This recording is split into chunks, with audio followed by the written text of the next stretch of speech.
Bonjour et bienvenue dans ce séminaire dédié à l'électrification des flottes de véhicules.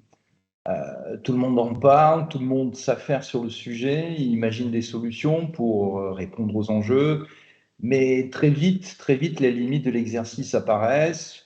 Sur quelle base décider d'une car policy cohérente pour assurer une correspondance véhicule thermique, véhicule électrique? Quels impacts sur le TCO? Comment ne pas remettre en question tous les efforts budgétaires réalisés jusqu'alors? Enfin, comment gérer la recharge? Où dois-je envisager l'implémentation des bornes, répartition au domicile, au travail? Quel modèle? Quel en sera le coût?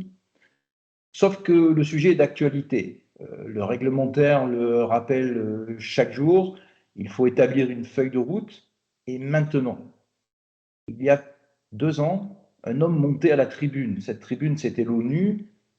Et cet homme s'exprimait haut et fort en disant « Il n'est plus temps de tergiverser. C'est maintenant ou jamais ». Cet homme, c'était Antonio Gutiérrez.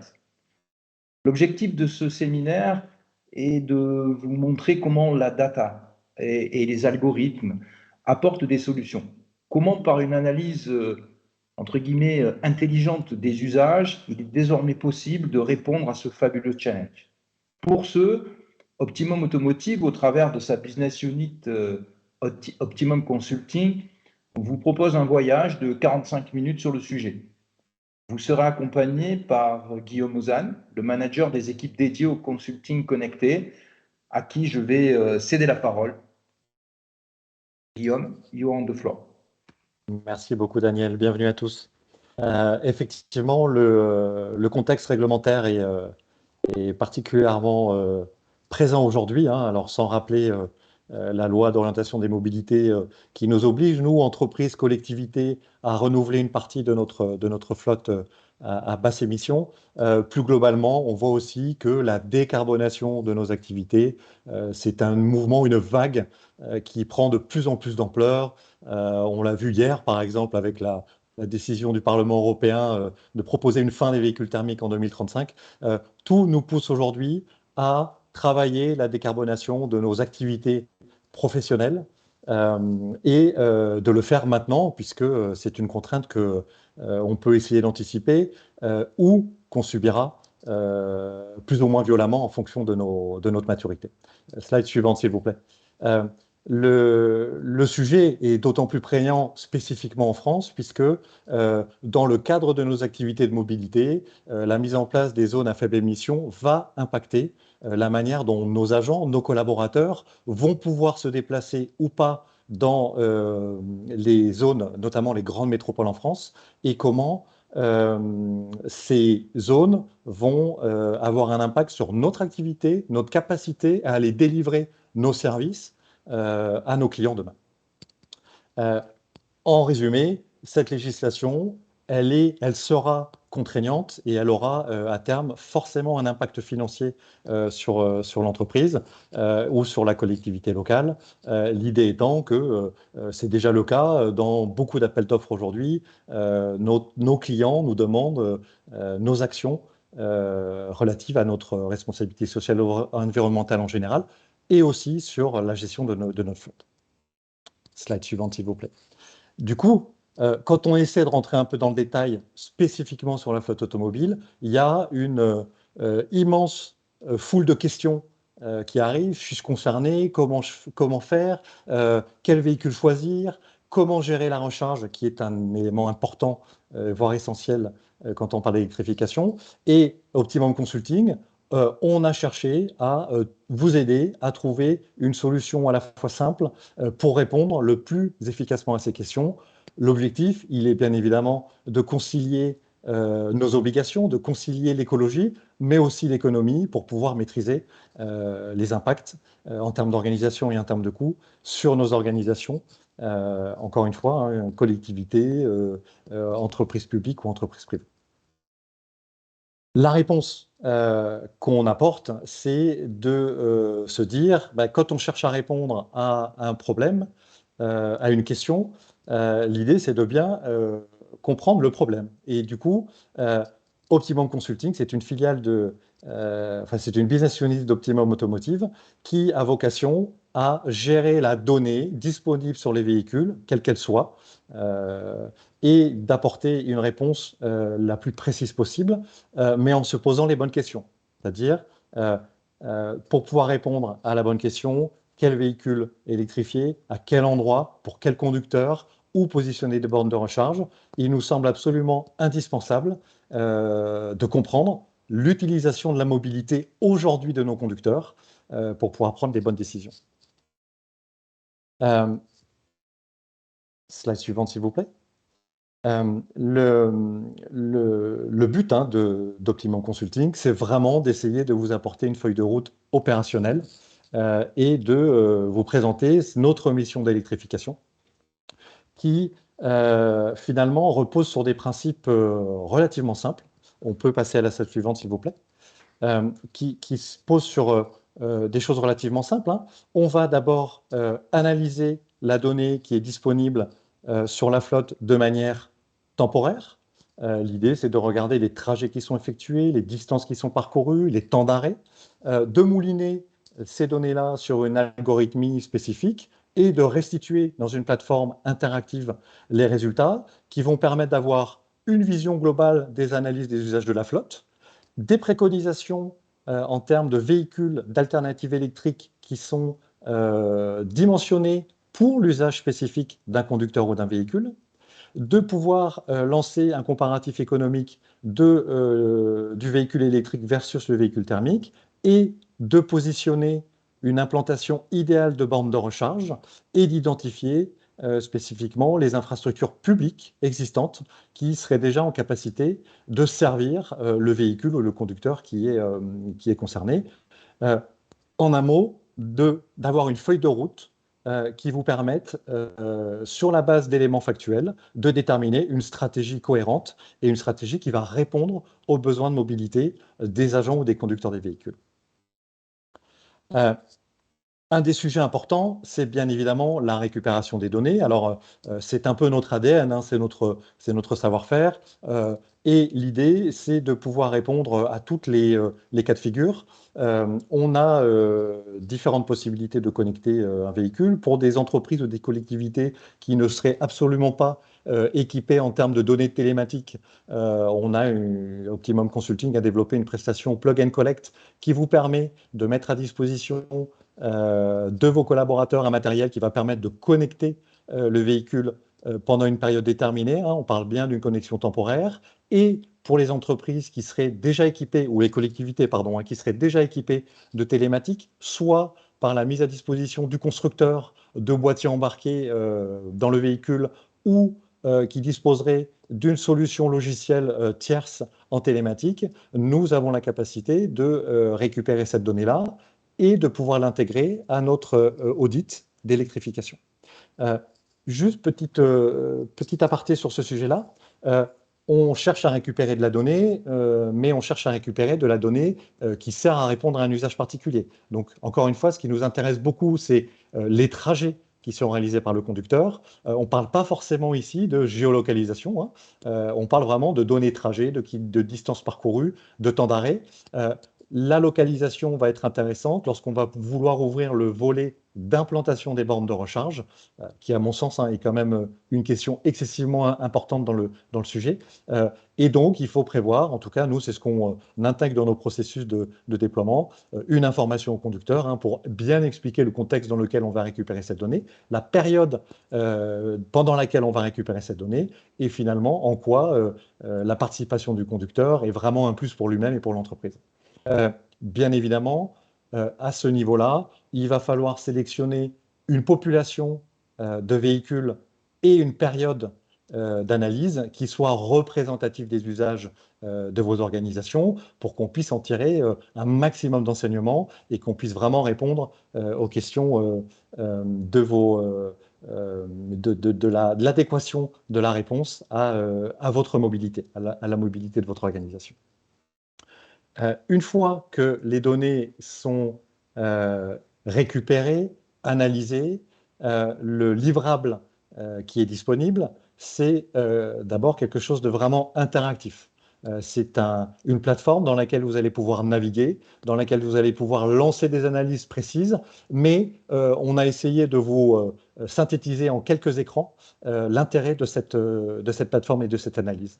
Premier intérêt, c'est le plus visible, a priori, c'est de pouvoir identifier sur les usages aujourd'hui de mes véhicules thermiques, quels sont les véhicules qui pourraient être totalement électrifiés, c'est-à-dire que l'usage que le conducteur a du véhicule aujourd'hui, les trajets qu'il effectue, les arrêts qu'il propose pour son activité sont totalement compatibles avec un véhicule électrique. C'est-à-dire que sur le marché, vous trouvez des équivalents de véhicules électriques qui vous permettent, vous pouvez rester en arrière s'il vous plaît, merci. Vous pouvez trouver des alternatives électriques qui vont permettre au conducteur d'effectuer les mêmes trajets potentiellement sans modifier son comportement de conduite. Donc, le livrable va vous permettre d'identifier rapidement les véhicules qui sont compatibles, dont l'usage est compatible avec une alternative électrique, et les véhicules qui aujourd'hui, compte tenu de l'usage du conducteur, ne sont pas compatibles, soit en termes d'autonomie, soit en termes de proposition de temps de recharge. Ça permet de répondre à une question très simple, prégnante, qui est de dire, tiens, dans le cadre de la loi LOM, je dois renouveler des véhicules en électrique, quels sont ceux que je dois privilégier.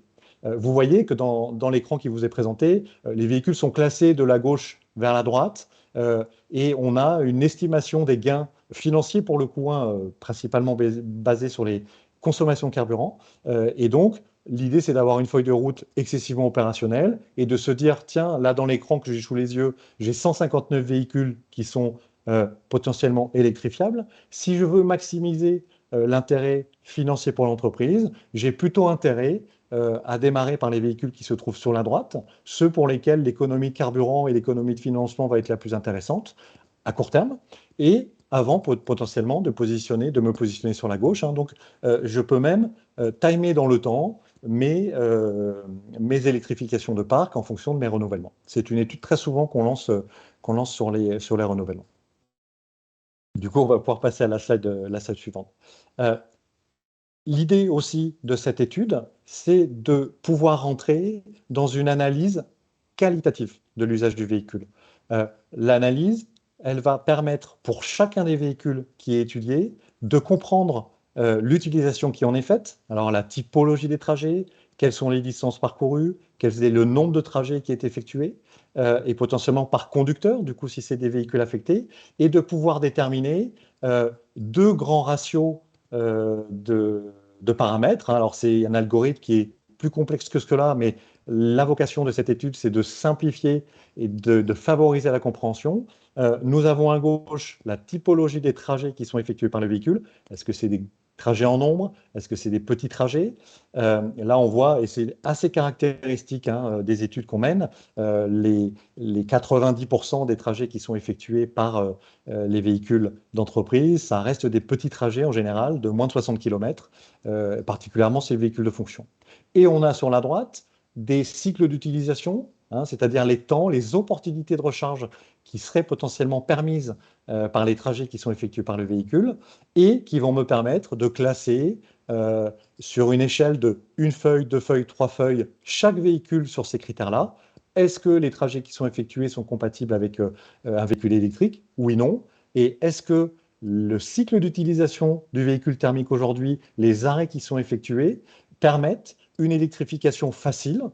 C'est-à-dire que si j'ai 3 feuilles, ça veut dire que concrètement, si j'avais fait les trajets d'aujourd'hui avec un véhicule électrique, le conducteur n'aurait pas eu besoin de modifier son comportement, notamment pour prendre en compte la recharge. Et plus je vais diminuer le nombre de feuilles, mon score sur le cycle d'utilisation, plus potentiellement je vais avoir besoin d'accompagner le conducteur dans la modification de son utilisation du véhicule.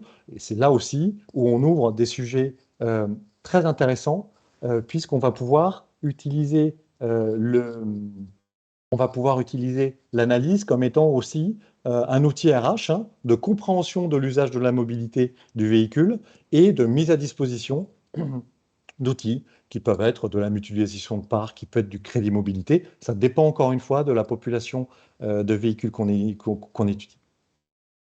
L'idée, ce qu'il faut retenir ici, c'est vraiment que j'ai la capacité d'étudier véhicule par véhicule l'usage thermique qui est fait aujourd'hui et de valider pour chaque véhicule les critères qui vont permettre de valider une électrification et d'expliquer une électrification dans l'organisation. On sort un peu du débat pourquoi moi et on arrive avec des objectifs clairs, précis et une explication qui va permettre de favoriser l'adhésion de l'organisation, des conducteurs en premier lieu, au passage à l'électrique, encore une fois, en les rassurant sur le fait que l'utilisation qu'ils ont du véhicule aujourd'hui, c'est bien celle-là qui a été étudiée et que l'organisation répond à ses besoins de mobilité, certes avec l'électrique, mais en gardant à l'esprit que le véhicule est un outil de travail et que l'électrique va permettre d'effectuer les mêmes tâches, les mêmes distances, les mêmes parcours, sans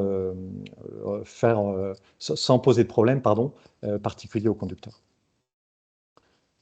Une fois que j'ai identifié les véhicules qui sont électrifiables, se pose directement une question derrière, c'est mais quel véhicule je vais pouvoir mettre en confrontation avec le véhicule thermique qu'utilise aujourd'hui mon conducteur.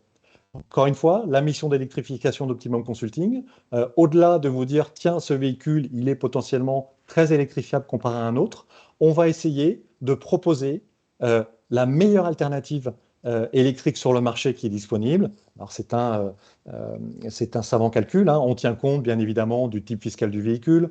On tient compte aussi du type de véhicule qui est utilisé. Est-ce que le véhicule thermique, est-ce que c'est un petit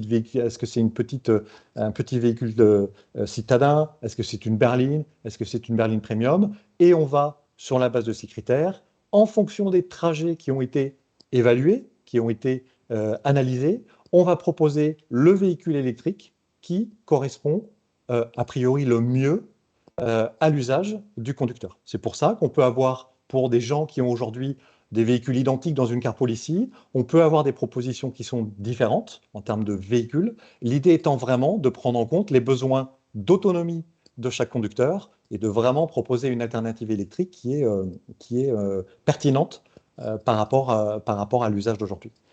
Là, l'idée, c'est d'avoir une idée aussi des impacts sur la car policy que peut engendrer l'électrification et d'identifier les segments de véhicules électriques sur lesquels il peut être intéressant de travailler. Alors, une petite précision sur ce sujet. On va pouvoir, dans l'étude, restreindre les modèles disponibles potentiellement à ceux qui sont déjà dans la car policy de l'organisation, de l'entreprise ou de la collectivité, et donc de pouvoir proposer des véhicules qui sont ceux déjà sélectionnés par l'entreprise. Hein. Donc, on a déterminé les véhicules qui sont électrifiables, et pour chacun des véhicules recommandés à l'électrification, la plateforme va vous proposer des alternatives en mettant en avant celle qui est la plus pertinente. On le retrouve là dans l'écran qu'on voit, hein, le prix de chaque véhicule. On peut avoir des hypothèses d'achat ou des hypothèses de location.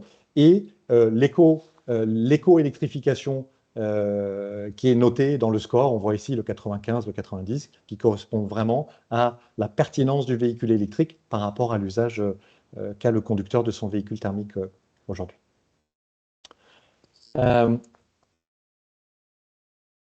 Quand on parle d'électrification, c'est très bien, hein. On a sélectionné le modèle, on a une feuille de route en disant tiens, il faut commencer par électrifier tel véhicule par rapport à tel véhicule. Se pose nécessairement tout de suite après une question qui va fortement intéresser le conducteur, qui va être de dire ok, et c'est souvent une réticence hein, qu'on retrouve très souvent. Ok, moi l'électrique, je suis a priori pas contre, mais j'ai une problématique, c'est vraiment d'arriver à utiliser au mieux ce véhicule électrique et de me rassurer sur le fait que je vais pouvoir recharger mon véhicule. La réponse d'Optimum Consulting, elle est aussi, là encore, très opérationnelle. Elle se veut assez précise, toujours liée aux usages des véhicules qui ont été analysés, des véhicules thermiques. Et l'algorithme, la plateforme, va vous proposer, sur la base des trajets qui ont été analysés, sur la base également des alternatives électriques qui sont proposées, la capacité de recharge que l'infrastructure idéale compte tenu des usages qui ont été analysés, va nécessiter en termes de charge rapide, en termes de charge normale, voire en termes de charge lente, potentiellement au domicile du collaborateur. Le système va analyser des endroits où beaucoup de véhicules vont se regrouper, qui vont être déterminés comme étant des emplacements professionnels. Là, on sait qu'il y a régulièrement une concentration de véhicules et potentiellement, pour d'autres véhicules, des besoins de recharge sur des emplacements où il n'y a pas cet effet d'agrégation de véhicules, et on va plutôt considérer qu'on est à un emplacement dit résidentiel ou privé, qui correspondrait plus à potentiellement un domicile d'un conducteur. L'étude peut se faire soit que sur les emplacements professionnels, là où on a un regroupement de véhicules, ou, je dirais, sur les emplacements dits résidentiels, là où a priori on est plutôt sur une adresse connue d'un seul conducteur. On a donc la capacité de charge nécessaire en termes de kilowattheure, potentiellement le type de matériel, et on peut également intégrer, personnaliser potentiellement, si vous avez des accords particuliers avec des fournisseurs de bornes de recharge, on peut personnaliser le coût de l'installation, le coût de l'utilisation. Là encore, l'idée, c'est vraiment de pouvoir déterminer l'impact qu'aura ce plan d'électrification en termes de nécessité d'implantation de bornes de recharge, là vraiment en termes de kilowattheure nécessaires et de durée de recharge pertinente. Je me répète peut-être, mais on va vraiment baser ça sur l'usage du véhicule thermique et donc déterminer en fonction des temps d'arrêt sur les trajets qui ont été réalisés par les conducteurs, si on a nécessité ou pas d'une recharge rapide, puisque les temps d'arrêt pour un véhicule sont limités et du coup c'est pertinent d'installer des bornes de recharge rapide, ou si une borne standard, voire à domicile, est suffisante pour répondre aux besoins de mobilité du conducteur qui est concerné. La suite, c'est vraiment d'arriver à positionner, toujours compte tenu des trajets qui ont été analysés, de pouvoir positionner sur une cartographie là où il serait judicieux, idéal presque, d'avoir des points de recharge pour servir les véhicules qui ont été analysés. Et donc, la plateforme va vous permettre d'analyser entre les points d'installation dits professionnels ou résidentiels, où est-ce qu'il conviendrait de pouvoir installer des bornes ou de trouver des bornes pour pouvoir servir des véhicules. Alors, ce qui est intéressant dans l'analyse, c'est qu'on va pouvoir déterminer les endroits où les véhicules peut-être se regroupent et où, là, pour le coup, c'est très pertinent de rechercher une borne de recharge. On va pouvoir regarder quel type de recharge semble judicieux dans le cadre de l'analyse qui a été effectuée. Et puis, on va avoir également le détail des véhicules qui seraient potentiellement clients de ce site. Et quand je vais me déplacer d'une adresse à une autre, la plateforme va me communiquer la liste des véhicules qui, compte tenu des usages qui ont été analysés toujours, on est vraiment sur une base factuelle, seraient clients de ce site de recharge. Et donc, on va pouvoir identifier les populations, les véhicules qui sont potentiellement clients d'un site de recharge.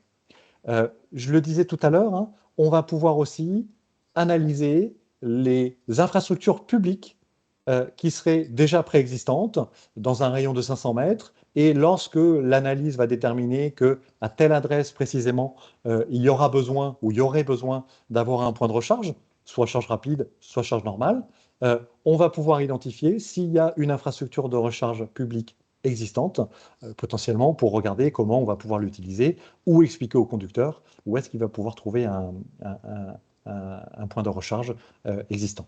On va aussi, compte tenu encore une fois des usages et des besoins de recharge pour effectuer les trajets qui ont été analysés, on va estimer la consommation électrique qui va être nécessaire pour mener à bien l'électrification du véhicule qui est concerné.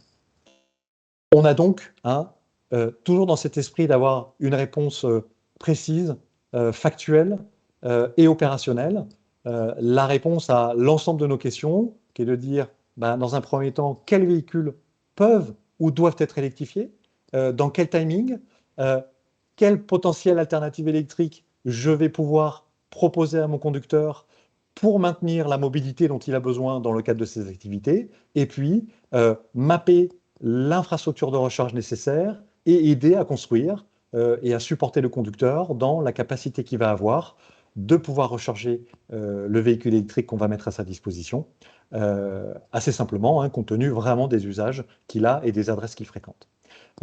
Un point important dans cette étude, elle porte vraiment sur l'électrification, donc on parle vraiment d'alternatives électriques. Un point qui est ressorti ou qui ressort souvent, c'est que parmi les véhicules qui ne sont pas recommandés à l'électrification, pour lesquels a priori l'usage d'aujourd'hui n'est pas facilement électrifiable, on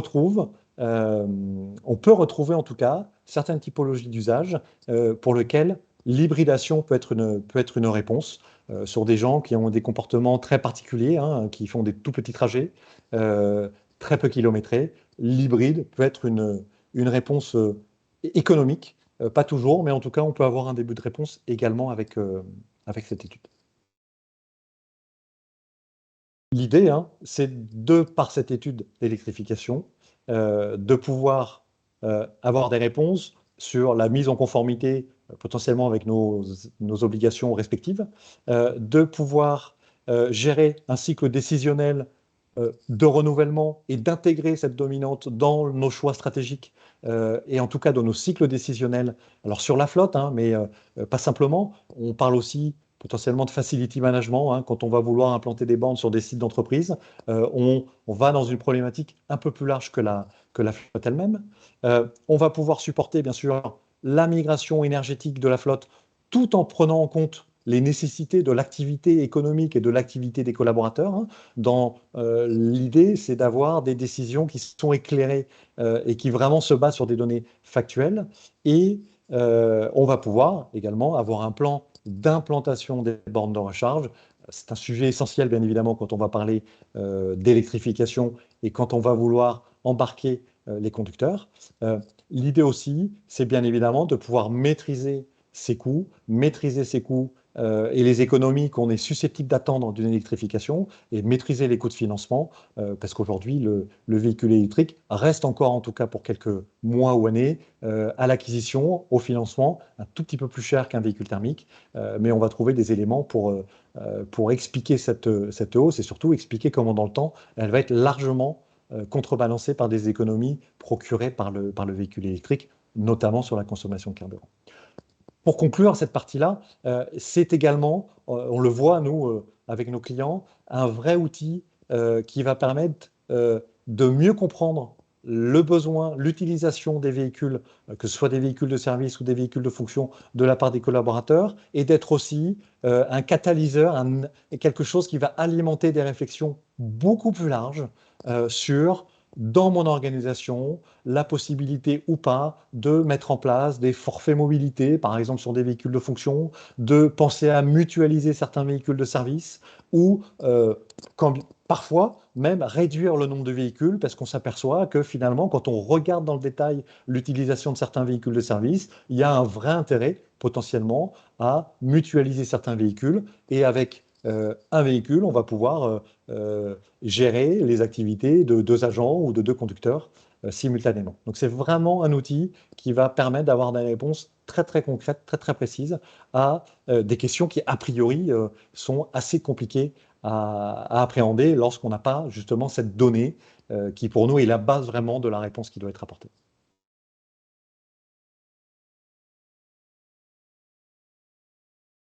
Pour aller un petit peu plus loin que ce séminaire, hein, qui est vraiment une introduction au sujet, on vous invite bien évidemment, pour ceux qui auraient l'opportunité d'y être, au Salon Flotte Auto, où on pourra ensemble avoir une présentation live, vraiment dynamique de la plateforme de restitution, et on sera effectivement ravis de vous recevoir pour pouvoir rentrer dans le détail, hein, vraiment du livrable, de la plateforme qui est mise à disposition dans le cadre de cet outil, de cet audit d'électrification. Hein, vous avez la possibilité, soit dans le document qui sera téléchargeable, ou je crois qu'on va vous inviter à pouvoir accéder au Salon Flotte Auto et à nous rejoindre sur le stand Optimum Automotive, Optimum Consulting, pour vraiment rentrer dans la démonstration live de la plateforme, pour que vous puissiez vraiment comprendre l'intérêt de cette étude dans vos contextes particuliers.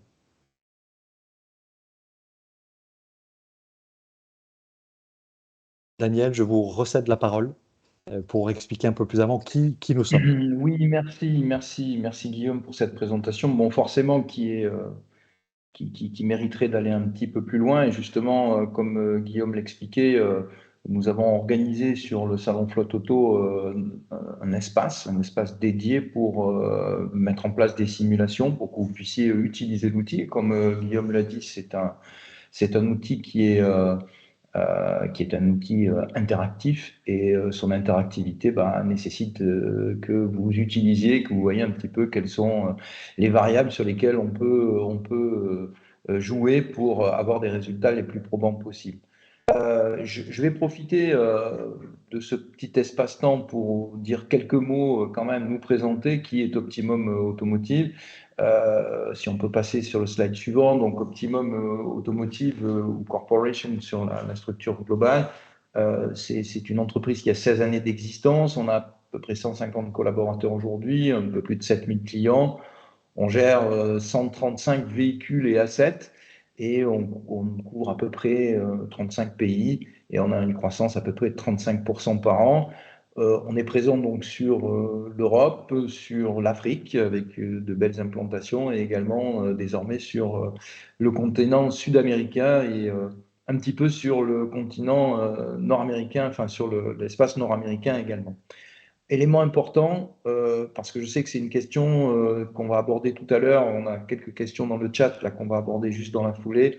On a des agréments constructeurs, donc ça veut dire que la récupération de la donnée telle que le décrivait Guillaume, c'est quelque chose qu'on est capable d'aller chercher directement sur le véhicule et ce de manière même éphémère, c'est-à-dire qu'on peut activer les fameux boîtiers présents dans les véhicules sur des missions de 1 mois, 2 mois, 3 mois, ça dépend. On parlera également tout à l'heure de la durée de ce genre d'analyse, mais cet élément-là est fondamental. Et il serait quasi impossible de répondre à ces enjeux de data si on n'avait pas cet agrément-là. Donc on a cet agrément qui nous permet d'aller sur quasiment toutes les marques, en tout cas celles qu'on retrouve les plus fréquemment dans la carte policier. Alors juste un petit mot sur le slide suivant sur notre histoire, celle d'Optimum. Donc là, on vous a exposé Optimum Consulting. Optimum Consulting, c'est la branche dite du consulting connecté dans notre entreprise. C'est-à-dire cette branche-là est née du fait que grâce à la data et grâce aux algorithmes, on peut répondre à un certain nombre de problématiques. Là, on est sur la problématique de l'électrification des véhicules, mais on est également sur des problématiques d'usage, sur des problématiques de réflexion, de réduction de taille de flotte, d'introduction et d'adoption par les salariés, par exemple, d'autopartage ou de covoiturage. Donc, toutes ces problématiques-là qui nécessitent de la donnée pour à la fois prendre les bonnes décisions et induire ensuite les bons usages. Donc ça, c'est la branche consulting. Mais en amont, on a également deux activités. L'une qui est complètement dédiée à la flotte, qui est donc Optimum Automotive, avec des sujets aussi variés que les nouvelles mobilités, introduction d'autopartage, de covoiturage, de fleet management, de gestion pure de la flotte, gestion technique, gestion financière, de sécurité également. Donc là, l'ensemble des sujets est traité au travers de cette plateforme 360 degrés complètement dédiée à l'automobile. Alors quand je dis à l'automobile, c'est plutôt au véhicule, puisque aujourd'hui, cette plateforme est capable de traiter des sujets qui vont du truck jusqu'à la trottinette, parce qu'aujourd'hui, la multimodalité fait partie de la consommation des déplacements. Donc, de fait, la plateforme est bien évidemment adaptée. Mais on a également donc une activité plus orientée sur la mobilité des employés, avec toutes les questions qui se posent aujourd'hui, d'un TCO pour les gestionnaires de flotte ou de parc présents sur ce séminaire. Vous savez très bien que le métier d'un gestionnaire de parc ou de flotte désormais évolue vers un gestionnaire de la mobilité. Et donc, on a été stimulé il y a quelques années, il y a maintenant 3 ans, à faire de la R&D avec nos clients pour répondre à ces nouveaux enjeux de la mobilité avec un grand thème des collaboratrices et des collaborateurs, avec toute la problématique du coup du passage de l'analyse d'un TCO à un TCM, un Total Cost of Mobility, le coût global de la mobilité, et également des nécessités de reporting aujourd'hui, à la fois sur l'empreinte carbone, sur des rapports RSE, etc. Et avec la plateforme donc TripKeeper, qui est complémentaire à celle d'Optimum Automotive, là on a une solution globale qui permet d'appréhender le déplacement du salarié et de sortir du reporting en termes de RSE, de TCM, de CO2, etc. Donc c'est vraiment la vision et la branche côté déplacement des employés, des salariés, des collaboratrices et des collaborateurs. Donc ça, c'est vraiment le cœur métier d'Optimum Corporation, à la fois appréhender les problématiques de fleet management, appréhender les problématiques de mobility management, mais surtout le tout dans une approche globale, c'est-à-dire sur une même et unique plateforme qui permet d'agréger justement l'ensemble de la data que Guillaume décrivait tout à l'heure, pour faire en sorte qu'avec de l'algorithmie et un peu, si on emploie un terme un peu pédant, entre guillemets, de l'intelligence artificielle, mais surtout c'est de l'algorithmie forte, qui permet en fait que toute cette partie immergée, en l'occurrence la data et les algorithmes, puisse trouver toute son expression par la partie émergée, c'est-à-dire les solutions à la fois de fleet management et de mobility management. Voilà, ça c'est l'ADN d'Optimum Automotive. Je ne vais pas en rajouter plus parce que voilà, c'était juste quand même pour se présenter, pour que, ne serait-ce que par politesse, on vous donne une vision 360 de notre approche. On peut passer sur le slide suivant, s'il vous plaît, et c'est le moment d'enclencher donc quelques questions-réponses intéressantes qu'on va sélectionner, qui sont arrivées sur le chat. Alors, soit je vais y répondre, soit je vais laisser Guillaume y répondre. Donc la première question est: comment, concernant l'activation des boîtiers de télématique, le temps de votre étude, avez-vous eu besoin de l'autorisation des constructeurs? Alors, je crois que j'ai donné un petit peu la réponse dans la présentation courte là que je viens de faire. En fait, les boîtiers qui sont activés sont soit des boîtiers qui sont mis de manière éphémère pendant l'analyse, mais qui ne nécessitent aucune autorisation nécessaire au constructeur, puisque ça préserve totalement l'intégrité des véhicules et ils sont bien évidemment compatibles avec la garantie constructeur, donc la question ne se pose pas. En revanche, la question est intéressante sur justement le fait d'activer des boîtiers constructeurs. Nous sommes connectés au système d'information des constructeurs et donc nous avons les agréments qui nous permettent d'activer pendant 2 mois, 3 mois un boîtier pour pouvoir collecter de l'information et ensuite donc mettre à disposition les rapports, les livrables interactifs que nous avons présentés. Donc oui, il y a un agrément constructeur pour pouvoir activer et récupérer la donnée quand ça se fait directement sur le véhicule, c'est-à-dire un véhicule équipé d'un boîtier constructeur de manière native. Mais ça, c'est une analyse qu'on est capable de faire, puisque la connexion que nous avons avec les systèmes d'information des constructeurs est bien sûr de pouvoir collecter de la donnée, mais également de pouvoir évaluer analyser si le véhicule en question qui a été sélectionné est équipé ou pas d'un boîtier constructeur d'origine. Si ce n'est pas le cas, encore une fois, 2 autres solutions, soit un petit dongle très léger qui est positionné le temps de la mission, soit si votre entreprise ou votre collectivité est déjà équipée d'un boîtier parce que vous avez déjà une solution de télématique. À ce moment-là, grâce aux API, nous avons la capacité de récupérer les informations et donc d'analyser ces données-là sans imaginer d'autres équipements que ce que vous avez déjà. Deuxième question, au-delà de la décarbonation qui est très importante, avez-vous une idée précise des avantages fiscaux des véhicules entreprises? Pardon, des véhicules électriques. Alors, concrètement, dans l'analyse, parce que c'est un slide qu'on ne vous a pas présenté là, mais il sera intéressant de venir le découvrir sur le Flotte Auto, parmi les éléments qui sont mis à disposition, il y a également des analyses d'impact économique, donc forcément de TCO, de la mutation de thermique vers de l'électrique.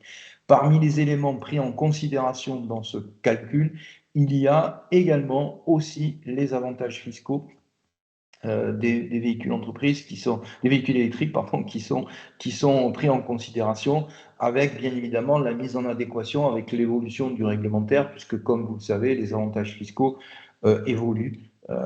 Et plus on va avancer dans le temps, et je pense, moins les avantages fiscaux seront avantageux, si je peux m'exprimer ainsi. Mais en revanche, on fait évoluer le contenu, bien évidemment, et les calculs avec la réalité du réglementaire. Troisième question, l'électrification et la mutualisation d'un véhicule sont souvent des sujets étroitement liés. Proposez-vous de nous accompagner également dans la mutualisation d'un véhicule électrique ou non? Peut-être Guillaume, là, c'est un sujet, je sais que vous aimez bien cette sujet, parce qu'on a des beaux business case sur cette approche-là. Je vais vous laisser y répondre. Oui, oui, bien évidemment, on est tout à fait d'accord, hein. Électrification et mutualisation sont les mêmes sujets, hein. En tout cas, ça peut être des réponses différentes. Et évidemment, comme Daniel le disait tout à l'heure en présentant Optimum Automotive, on accompagne nos clients, bien évidemment, non seulement dans leur plan d'électrification, mais aussi dans leur capacité ou leur volonté de mutualiser des parcs de véhicules. Ça fait vraiment partie de nos prestations, hein, depuis maintenant plusieurs années. À titre personnel, hein, je suis persuadé que l'un ne va pas sans l'autre et qu'il faut effectivement essayer de lier autant que faire se peut les deux sujets. C'est deux sujets parallèles, mais pour lesquels on a effectivement la capacité à délivrer des solutions. On a une autre question. Dans vos analyses, intégrez-vous la partie économique d'une flotte de véhicules électriques à comparer à une flotte de véhicules thermiques? Oui, bon, là, je crois que j'avais donné la réponse dans une question précédente. Effectivement, il y a une analyse précise de l'impact économique, puisque, comme vous le savez, désormais, le TCO des véhicules électriques, selon les segments, soit sont encore un tout petit peu en retrait par rapport aux véhicules thermiques, soit sont quasi à ISO. Et alors, il y a quasiment des segments sur lesquels on est aujourd'hui, on a la démonstration que le TCO d'un véhicule électrique est plus avantageux que celui d'un thermique. Donc oui, cette analyse-là fait partie intégrante de l'analyse et du livrable qui est mis à disposition dans le cadre de cette mission connectée. Il y a une autre question. Quel est le modèle économique de cette solution? Alors, le modèle économique, il est extrêmement simple. Il y a un prix par véhicule que nous facturons, véhicule analysé.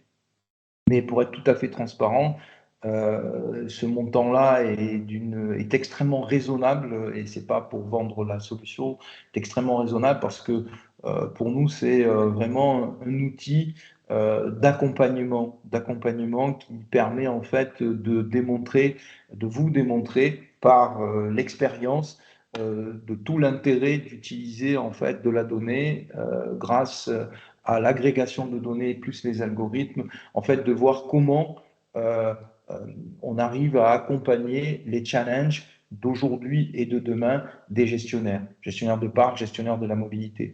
Et il est vrai que ces dernières années, la data a pris une ampleur juste phénoménale. Tout est interconnecté. On ne s'est pas arrêté très longtemps, mais on pourra peut-être, dans un cadre d'un meeting, d'un rendez-vous, vous aller un petit peu plus loin. On a vraiment travaillé à ce que notre data hub soit extrêmement riche pour pouvoir proposer justement ce qu'on appelle, et on aime bien ça, des missions connectées, c'est-à-dire des missions de consulting connectées avec exploitation de la donnée plus algorithmie. Et ça permet en fait de mettre en exergue la richesse de la data et surtout comment on peut accompagner nos clients grâce à cette donnée-là. J'ai une dernière question qui est quelle est la durée de l'analyse que vous réalisez? Alors, peut-être Guillaume, vous pouvez répondre. Je vais vous laisser. Oui, c'est une question effectivement très, très fréquente et elle est importante. Euh, nous, on préconise une durée de 3 mois, hein, qui permet de récupérer des trajets. Encore une fois, je le disais tout à l'heure, ce qu'il faut s'assurer, c'est d'étudier à la fois une population et une période d'utilisation qui est représentative des usages de vos conducteurs. Du coup, ça peut être moins, ça peut être plus. 3 mois, un trimestre, c'est quelque chose qui, a priori, nous semble cohérent dans nos us et coutumes, j'ai envie de dire, mais on est là encore à vos côtés pour échanger, discuter et s'assurer que la période qui est étudiée est la bonne. On va, euh, on va bien évidemment regarder avec vous hein, le nombre de kilomètres parcourus. On a quelques indicateurs qui nous permettent de nous assurer que l'étude elle est pertinente par rapport à l'usage des véhicules de vos conducteurs. Il y a une dernière question. La collecte de données doit-elle faire l'objet d'une autorisation du conducteur du véhicule concerné? Faut-il faire une déclaration à la CNIL? Alors, Je laisse répondre. oui, merci. La collecte de données doit faire l'objet d'une information du conducteur, hein, pas forcément d'une autorisation, mais d'une information. Le conducteur doit être informé que son véhicule va être équipé ou est équipé d'un élément qui va permettre de récupérer de la donnée. Idéalement, il faut lui expliquer le contexte de cette récupération de données et le type de données qui est récupéré. Là encore, on est, nous, de par notre activité, hein, en capacité de vous accompagner sur ce sujet-là. Il n'y a pas à proprement parler, question suivante, hein, de déclaration à la CNIL.